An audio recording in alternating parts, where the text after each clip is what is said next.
देख पा रहे हैं कि सेकेंडरी सेंटम एग्जामिनेशन 2022 का इंग्लिश का हूबहू ओरिजिनल पेपर है और इस पेपर में हम सब्जेक्टिव प्रश्नों का उत्तर बताने वाले हैं। इससे पहले 2 वीडियो बना हुआ है, उसमें आपको बता दें तो ऑब्जेक्टिव और लघु उत्तरीय प्रश्न बताया गया है, लेकिन इस वीडियो में सबसे पहले आपको बता दें 5 नंबर प्रश्न है जो यहाँ लिखा हुआ है कि write a paragraph on any one of the following in about 60 से 70 वर्ड्स, यानी किसी एक पर आपको लेख लिखना है, वो भी कितने, तो 50 मतलब 60 से 70 वर्ड में। ठीक है, तो हम जो है आपके लिए फर्स्ट नंबर का जो है लेख लिख कर लाए हैं।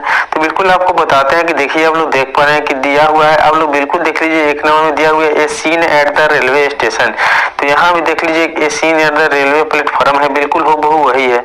तो आप 4 में से किसी एक को आप 60 से 70 वर्डों में लिख सकते हैं।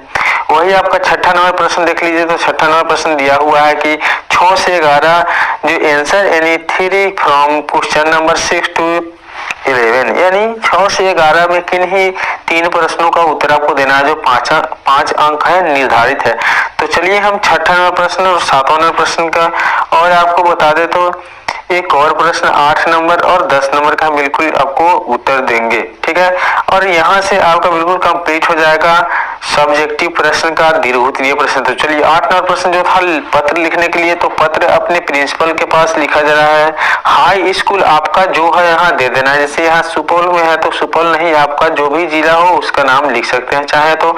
अब देखिए इस तरह से कुछ डियर लिखकर आप लेटर तो जानिए रहे हैं कैसे लिखा जाता है, नहीं लिखना था तो यहाँ से वीडियो को पॉज करके बिल्कुल आप लिख सकते हैं।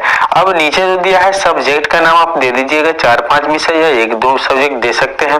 फिर नीचे जो है रिक्वेस्ट के लिए लिखना है, उसके बाद आप नीचे अपना सिग्नेचर कर लीजिएगा, बिल्कुल जरूरी है। ठीक है, अब चलिए इसके बाद में जो नोटिस लिखना था वो आप लोग निश्चित रूप से देख पा रहे हैं कि यहाँ दिया हुआ है 9 नंबर में, और आपको यहाँ डियर संजय कहा जा रहा है। तो आप जो देख लीजिए कि सबसे पहले हमारा जो क्वेश्चन पूछा गया था उसमें संजय था कि नहीं, अगर नहीं है तो आप चेंज कर सकते हैं, बिल्कुल चेंज करने के ऑप्शन है, आप चेंज कर सकते हैं, वहां आप किसी और का नाम भी लिख सकते हैं।